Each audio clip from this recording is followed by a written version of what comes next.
this is Keto Mama Meg. Welcome, welcome, welcome. Today I want to talk to you about that scare at 30,000 feet. This was when I was going away for Labor Day weekend. I went out to Georgia.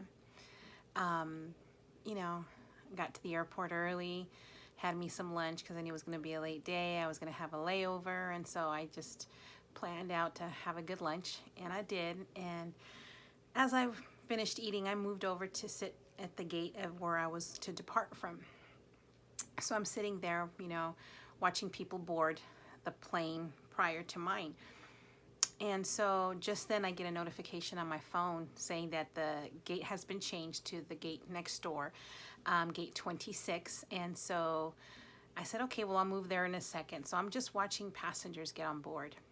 I don't typically do that. It was just very odd of me, I thought. But there I was watching everybody board the plane and wondering what their life was like, where they were headed, what careers did they have, were they happy, were they sad? All these things just went through my head, something that never happens. And so, I watched the last passenger go board the plane. And as the desk clerk looks at me and says, ma'am, are you on this flight? And I said, no, I'm on the next one headed to Atlanta. And he says, well, he goes, you're going to Atlanta? I said, yes. I said, but I have a layover in Detroit. So I have an hour and a half layover and then I make it to Atlanta. But your final destination is Atlanta. And I said, yes, sir. He goes, well, just as he said, well, I go, what, you have flights available? And he says, as a matter of fact, seats available. He goes, as a matter of fact, we do. And I said, oh, and this is a direct flight? And the odd thing is that when we were booking the flight, that was the flight that I was originally going to be on. That's the flight I thought I got. And then when they sent me confirmation, it was a flight with a layover in Detroit. And so this is going through my head, and he says, well, let me see what I can do. And I said, okay. So he's, talking back and forth to the crew members and the stewardesses and blah, blah, blah. He's now talking to the gentleman at the gate directly across from me where I'm supposed to be boarding my plane in about an hour. And so they're commuting back and forth. And, it was 9 minutes left for the flight to take off. And I'm thinking, man, this is taking a long time. I says, I don't want to delay the flight. He goes, no, I'm going to get you on this flight. And I said, okay. And so finally that flight got canceled on that plane. Then they put my name on this one. And I said, okay, this is great. So he was determined to get me on this flight. He goes, do you have any checked in luggage? I said, no, I just have my carry-on. So he says, okay. So he goes, go ahead and board. He gave me my seat number. And as I'm looking, I board the plane and the lady goes, oh, we finally got you on. And I said, yes, you guys did. And so I'm getting ready to take my seat. And as I'm walking, one of the attendants says, well, there's one right here, she can just sit here. And it was first class seat, first 1A seat, 1A, the first one on that plane. I'd never been on first class, y'all, so I thought this was nice. She goes, you can sit here. And I said, oh, okay, great. My goodness, I had leg room, I had a cushioned seat with the pillow on it was fantastic. So I'm like, this is wonderful. I said, what a blessing. I said, thank you, God, what a blessing this is, And so I settle in, I'm praying. I always pray before the flight, and while we're in the air and when we land, and so I'm praying. And so, we get to altitude, the stewardesses come by, what do you want, something to drink? And I was like, what do you guys have? And she started mentioning alcoholic beverages. And I said, no, I'm fine, thank you. I said, just water would be fine. And so everything is going well. About 40 minutes into the flight, because the flight was about an hour 20. About, 40 minutes into the flight, there was like what I thought was turbulence. And I thought, oh, but it was no big deal. It was just like a little dip and then that was it. Then just something felt weird to me at that moment. Everything felt weird. And so I just, prayed again and was listening to my music. And, I noticed the plane gets a little quiet. Planes don't get quiet. Planes are noisy. There's no quiet in the plane whatsoever. And so it's not as loud as it typically is. And so I look out the window and, we're usually, when you're flying, you're above the clouds. We weren't above the clouds. We were level with the clouds. And I thought, oh no, I said, this isn't good. So there I go praying again, right? Just maybe 10 minutes later, the pilot comes on and says something, and I couldn't understand anything he said. It was very muffled on the speaker. So then the stewardess comes on and describes and reiterates what the pilot had said, and says that, we're losing cabin pressure, and so we had to descend. But everything is fine. Everything, instrumentation, everything is going great. Everything is fine. I'm thinking, no, nothing is fine. I said, the plane is not as loud.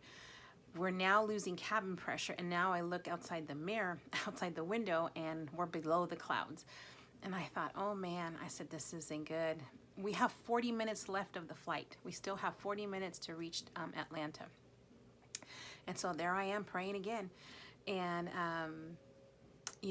then I hear absolutely nothing. The plane is silent. Silent. So in my mind, I knew engines were out. The engines were out. We were gliding at this point. The plane was gliding for 40 minutes. The flight attendant comes back, ma'am, can I get you something to drink? I said, yes, can I have some of that vodka, please? So I had a shot of vodka. And I'm sitting there praying, and I'm praying. And it's like, oh my goodness, and I literally, it's just gliding. The plane is gliding. And, we're getting closer, and I'm still praying. I am praying like you can't even imagine praying. And the pilot comes back on. Again, I don't understand anything. Now we're getting ready to land, and so, and the odd thing is that nobody around said anything. You couldn't hear anybody talking on the plane. It was like quiet. You can hear a pin drop in that plane. And I thought, oh my gosh. And so the stewardess reiterates what the pilot had said. We're getting ready to land. They were dropping the landing gear, and that we're getting ready for land. It might be a little bumpy, he said. And I thought, oh man. I said, so here goes some more prayers, right? And so as the stewardess hangs up the phone, or that she uses to make this announcement, as soon as she hangs up, I hear her say, oh, come on, let's do this. We got this. I don't think she realized how loud she sounded. God bless her. I was sitting with the first seat. I can see directly in front of her as she turned to sit in her seat and buckle up. And just to see her gesture, she was nervous. She was afraid. And even then, I wasn't afraid. I just kept praying. I said, because this is more serious than what they're letting on. And they're obviously not going to tell everybody what's going on. They're trying, we're this close. Pilots have families they need to get home to too as well. And so this was going to happen however it was going to happen. Talking about being vulnerable. What can you do at 30,000 feet? Well, probably 20,000 feet, Thank God we landed safely, and there was not even clapping. I mean, we landed and everything was so quiet. I wanted to clap. I was ready to cheer, and it was like crickets. And I thought, oh my God, and the plane was absolutely quiet. Even the child that was laughing and crying at one point, absolutely nothing. And we get up, we get ready to exit, and I hug and I thank the flight attendant. I thank her, I thank the pilot, and, off we went. But I'm sitting in that plane, and I'm thinking the events that occurred for me to end up being on that plane. I was supposed to be on another flight an hour later, The pilot was determined to get me on that flight.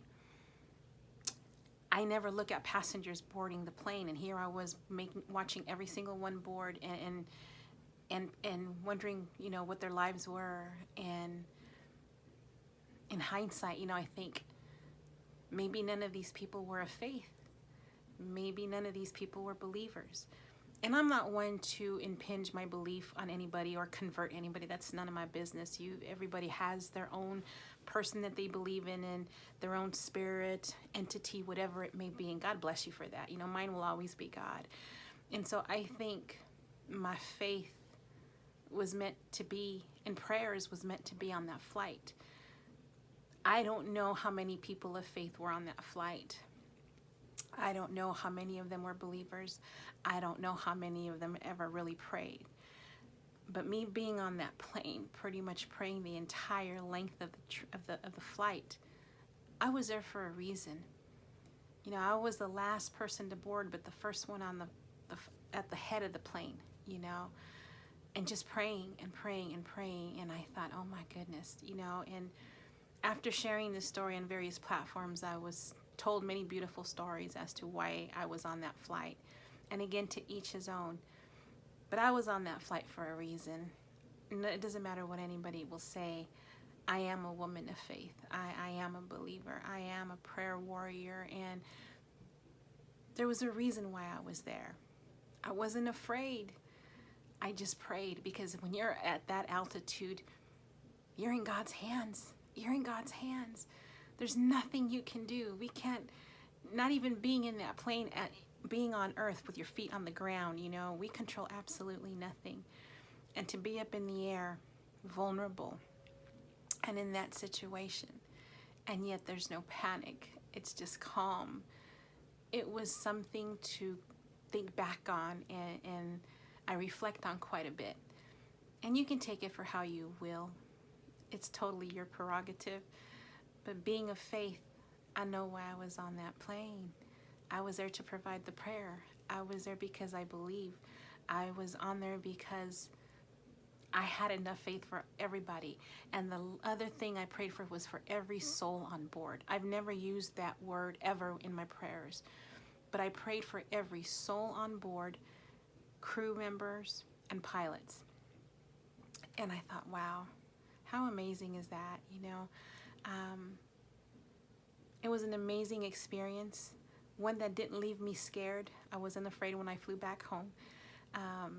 But it just another testament to faith and what it can do and what your belief can do. And understanding that I probably had more faith and prayer than anybody else on that plane put together. And I was there for that particular reason. I was there to provide prayer. And so I take that humbly, and I thank God for using me as his instrument, and I am honored and blessed by that. So I just wanted to share that with you. In these times when things are so difficult, pray. Say a prayer. Your prayers are being heard. Your prayers are being heard. Continue the faith. Stay prayed up. And that's my story, and I'm sticking to it. Blessings to each and every single one of you.